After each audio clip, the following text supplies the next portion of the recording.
Hey friends, welcome back to my channel. आज हम casualties of war इस film के बारे में बात करेंगे, जो कि 1989 में रिलीज हुई थी और IMDb पर इस फिल्म का रेटिंग है 7.1। तो देखते हैं इस फिल्म की कहानी क्या है। वियतनाम वॉर लगभग 20 सालों तक चला था, 1955 से लेकर 1975 तक। ये जंग नॉर्थ वियतनाम और साउथ वियतनाम के बीच चल रही थी। कहने के लिए ये जंग नॉर्थ वियतनाम और साउथ वियतनाम के बीच थी, लेकिन इसमें मुख्य किरदार अमेरिका निभा रहा था। अमेरिका साउथ वियतनाम को सपोर्ट कर रहा था। अमेरिका साउथ वियतनाम को आर्म्स और सोल्जर्स की सप्लाई कर रहा था, और वही दूसरी तरफ नॉर्थ वियतनाम को चाइना और सोवियत यूनियन का सपोर्ट था। इस वॉर में कितने बेकसूर बच्चे, आदमी, महिलाएं मार दिए गए, जिनकी कोई भी गिनती नहीं है। इस वॉर में लाखों की संख्या में लोग मारे गए। फिल्म के पहले ही सीन में हम एक ट्रेन देखते हैं। उसमें देखते हैं एक इंसान बैठा हुआ है, उसका नाम है मैक्स। अचानक ट्रेन रुकने से उसकी नींद खुल जाती है। वो सामने की सीट पे देखता है, वहाँ पर एक एशियन लड़की बैठी हुई है।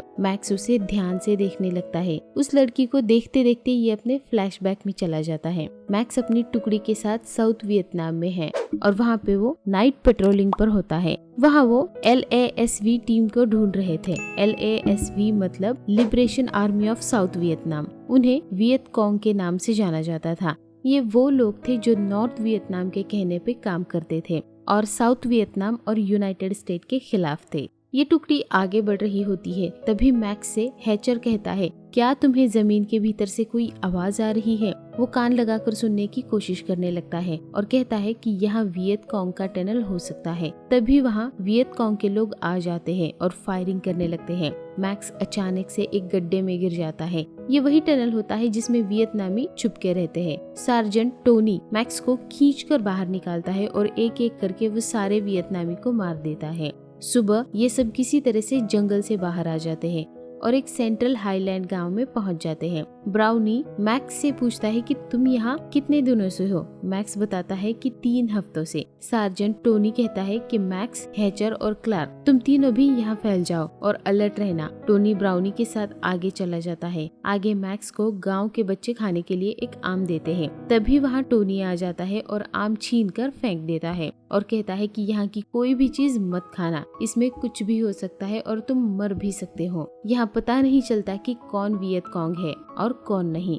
मैक्स वहाँ अपने ग्रुप के साथ एंजॉय कर रहा होता है। तभी वहाँ वियत कॉन्ग के लोग आ जाते हैं और फायरिंग करने लग जाते हैं। एक गोली आकर सीधा ब्राउनी को लग जाती है। ब्राउनी नीचे गिर जाता है। मैक्स ब्राउनी को इस हाल में तड़पता हुआ देखकर घबरा जाता है। टोनी ब्राउनी के गर्दन का ब्लड रोकने की कोशिश करने लगता है। ब्राउनी कहता है कि मैं अच्छा महसूस नहीं कर रहा हूँ। टोनी कहता है कि तुम ठीक हो जाओगे। फिर वहाँ US आर्मी का एक चॉपर आ जाता है और ब्राउनी को चॉपर में डालकर कैंप भेज दिया जाता है और टोनी ब्राउनी के जाने के बाद इमोशनल हो जाता है और फिर सभी को कैंप वापस बुलाया जाता है। कैंप में मैक्स सार्जेंट को पूछता है कि ब्राउनी कैसा है। टोनी बताता है कि वो मर गया। सब ब्राउनी की मौत से निराश हो जाते हैं। क्लार्क कहता है कि मैं इस जगह से नफरत करता हूँ और वो गुस्सा हो जाता है और कहता है कि हम कब तक ऐसे ही मरते रहेंगे। क्लार्क उस गांव के सभी लोगों को गालियां देने लगता है। रात में टोनी अपनी टीम के साथ बाहर निकल रहा होता है। तभी उसे एक सोल्जर रोक लेता है और कहता है कि आप लोग बाहर नहीं जा सकते जब तक कि लेफ्टिनेंट रेली का ऑर्डर नहीं आ जाता। टोनी को इस बात पर बहुत गुस्सा आता है, लेकिन वो कुछ नहीं कर सकता। अब कैंप में ब्राउनी के रिप्लेसमेंट में एक नया रेडियो ऑपरेटर को लाया गया है। उसका नाम है डियास। और उसके बाद टोनी कहता है कि हम अपने डेस्टिनेशन पर निकलने वाले हैं, हिल 209। वो सबको मैप के जरिए समझा रहा होता है कि वहाँ कुछ वियत कॉन्ग छुपे हो सकते हैं। हमें वहाँ उनके बंकर और टनल्स का पता लगाना है और ऊपर से ऑर्डर्स है कि किसी को भी वहाँ पे शूट नहीं करना है जब तक की बात सेल्फ डिफेंस पर ना आए। और जाते वक्त हम एक गांव से गुजरने वाले हैं। फिर रात में टोनी अपने टीम के साथ गांव में आ जाता है। वहाँ एक लड़की अपने घर में सो रही होती है। तभी क्लार्क उस लड़की के मुंह पर हाथ रख देता है और क्लार्क उस लड़की को उठाकर अपने साथ जबरदस्ती लेकर जाने लगता है। मैक्स ये सब कुछ दूर से देख रहा होता है। उसे कुछ समझ नहीं आता। लड़की विरोध कर रही होती है और उस वजह से गुस्सा होकर टोनी उस लड़की की माँ को मारने लग जाता है। मैक्स उनकी चीखें सुनकर बेचैन होने लगता है। क्लार्क उस लड़की को बांध के उठाकर बाहर ले आता है। उस लड़की की माँ और बहन टोनी के सामने रोने गिड़गिड़ाने लगती है, पर वो उन्हें धक्का दे देता है और वो लड़की बहुत चीख रही होती है। टोनी और क्लार्क अपनी इस करतूत पे हंस रहे होते हैं। वो वहाँ से उसे लेकर चले जाते हैं। मैक्स उस लड़की की माँ और बहन से कहता है मुझे माफ कर दीजिए, और वो भी वहाँ से चला जाता है। सुबह सब उस लड़की को लेकर पहाड़ी पर चल रहे होते हैं। तभी मैक्स टोनी से कहता है कि ये तो एक किडनैपिंग है। टोनी उसकी बात सुनकर बहुत गुस्सा हो जाता है और उसे आगे जाकर हैचर को कवर करने के लिए कहता है। मैक्स हैचर के साथ चलता है और कहता है कि जो हो रहा है बहुत गलत हो रहा है। हैचर कहता है कि आर्मी यही तो करती है, हमें ये सब बहुत पहले ही करना चाहिए था। मैक्स कहता है कि हम यहाँ इनकी मदद करने के लिए आए हैं, ना कि इनको तकलीफ देने के लिए। हैचर मैक्स की बात सुनकर गुस्सा हो जाता है और वहाँ से चला जाता है। वो सब एक जगह पर रुक जाते हैं। तभी मैक्स टोनी से पूछता है कि क्या तुम मुझे बता सकते हो कि हम ये सब क्या कर रहे हैं। टोनी उसकी तरफ देखता है और कहता है कि इस लड़की को हमने एज अ वियत कॉन्ग सस्पेक्ट उठाया है, और हंसने लग जाता है और वो लड़की के लिए गलत शब्दों का इस्तेमाल करने लगता है। और फिर मैक्स उस लड़की की तरफ देखकर कहता है कि लेकिन ये वियत कॉन्ग नहीं है, ये तो सिर्फ एक मासूम लड़की है। टोनी फिर से उस लड़की के बारे में भला बुरा बोलने लगता है।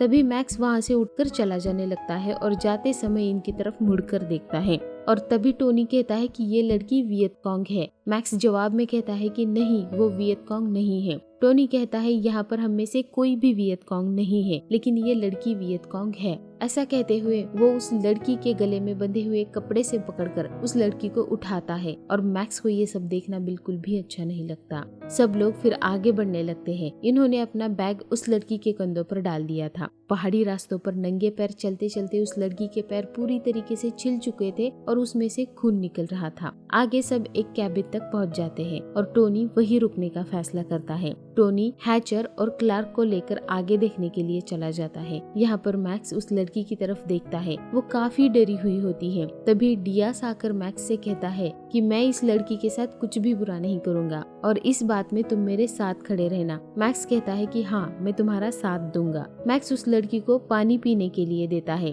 वो देखता है कि उसके पीठ पर चोट लगी हुई है। वो लड़की बहुत डरी हुई होती है, लेकिन मैक्स उससे बातें करता है और उसे थोड़ा सा कंफर्टेबल फील कराता है। वो एक टॉवेल पे पानी लेकर कहता है कि मैं तुम्हारी चोट को साफ कर देता हूँ। वो लड़की मैक्स को देखकर रो पड़ती है। मैक्स उसके आंसू पोंछने लगता है और मैक्स कहता है कि मैं तुम्हारा दोस्त हूँ, मैं तुम्हें चोट नहीं पहुंचाऊंगा। मैक्स उदास होकर बाहर अकेला ही बैठा हुआ होता है। तभी टोनी उसके बाजू में आकर बैठ जाता है। वो मैक्स को लेकर उस लड़की के पास ले जाता है और उस लड़की का हाथ बांधने लगता है। तब मैक्स कहता है कि ये सब क्या चल रहा है। तभी मैक्स उनको रोकने की भी कोशिश करता है, लेकिन टोनी बहुत गुस्सा हो जाता है मैक्स के ऊपर और वो मैक्स को भला बुरा कहने लगता है। तभी मैक्स वहाँ से जाने लगता है और कहता है कि मैं ये सब नहीं देख सकता। टोनी कहता है कि सारे सोल्जर तैयार है और उसके बाद मैक्स के चारों साथी उस लड़की का रेप करते हैं। मैक्स उसे बचाने जाता है, लेकिन क्लार्क उसके गले पर चाकू रख देता है और उसके बाद मैक्स वहाँ से चला जाता है। और उसके बाद रात में सभी लोग साथ में बैठे होते हैं। क्लार्क अपनी करतूत हंसकर सभी को बता रहा होता है कि कैसे उसने उस लड़की के गले पर चाकू रखा हुआ था। टोनी मैक्स के पास जाता है और मैक्स से बात करता है, पर मैक्स उसकी बात का कोई भी जवाब नहीं देता। टोनी कहता है कि तुम्हें आर्मी बहुत पसंद है ना। मैक्स कहता है कि ये कोई आर्मी नहीं है। सुबह सब पहाड़ी से नीचे देखते हैं। वहाँ कुछ वियत कॉन्ग के लोग होते हैं। फिर मैक्स केबिन में आता है। क्लार्क कहता है कि मैं आगे जा रहा हूँ, तुम इस लड़की पर नजर रखना। मैक्स देखता है कि वो लड़की एक कोने में पड़ी हुई है। मैक्स उसके पास जाता है। वो लड़की बहुत डरी हुई होती है और वो पीछे हटने लगती है। मैक्स उसके हाथ में बंधी रस्सी को खोल देता है। वो देखता है कि उस लड़की के चेहरे पर बहुत चोट आई है। मैक्स को ये देखकर बहुत तकलीफ होती है और फिर मैक्स देखता है कि उस लड़की को बहुत तेज बुखार भी है। उसके बाद मैक्स उसे बिस्किट खाने के लिए देता है और वो लड़की बिस्किट खाती है। वो लड़की कुछ कहती है पर मैक्स उसकी बात समझ नहीं पाता है। उधर टोनी क्लार्क से कहता है कि तुमने मैक्स को उस लड़की के साथ अकेला छोड़ दिया है, जल्दी जाकर उन दोनों को भी यहाँ पर लेकर आओ। मैक्स उस लड़की से कहता है कि मैं तुम्हें यहाँ से बाहर निकालूंगा। मैक्स उसे लेकर बाहर जा ही रहा होता है, तभी वहाँ पर क्लार्क आ जाता है। वो दोनों को पहाड़ी पर लेकर जाता है। टोनी कहता है कि उस लड़की को जान से मार दो। फिर वो हैचर को चाकू देता है और कहता है कि उस लड़की को मार दो, लेकिन हैचर कहता है कि ये मुझसे नहीं होगा। टोनी डियास को उस लड़की को मारने के लिए कहता है। मैक्स उसे मना कर देता है, फिर भी वो चाकू से उसे मारने जाता है। तभी मैक्स हवा में गन फायर करता है, जिससे वियत कॉन्ग के लोगों को उनके वहाँ होने का पता चल जाता है। वहाँ फायरिंग शुरू हो जाती है। डियास उस लड़की को चाकू से मारकर वहाँ से चला जाता है, लेकिन वो लड़की मरती नहीं, सिर्फ घायल हो जाती है और वो एक रेलवे ट्रैक पर चलने लगती है। टोनी उसे देख लेता है, मैक्स उसे बचाने जाता है, तभी टोनी मैक्स को धक्का देकर वही गिरा देता है और फिर टोनी और बाकी के लोग उस लड़की पर गोलियों की बौछार कर देते हैं, जिससे कि वो लड़की वहीं पर मर जाती है और ब्रिज से नीचे गिर जाती है। उसके बाद सभी वहाँ से चले जाते हैं, लेकिन मैक्स उस लड़की की लाश को देखकर रोने लग जाता है। मैक्स कैंप में आ जाता है। वहाँ वो अपने दोस्तों को बताता है कि उन लोगों ने उस लड़की को मार दिया है। तब क्लार्क वहाँ आ जाता है। वो कहता है कि जो कुछ हुआ उसे भूल जाओ और वहाँ से चला जाता है।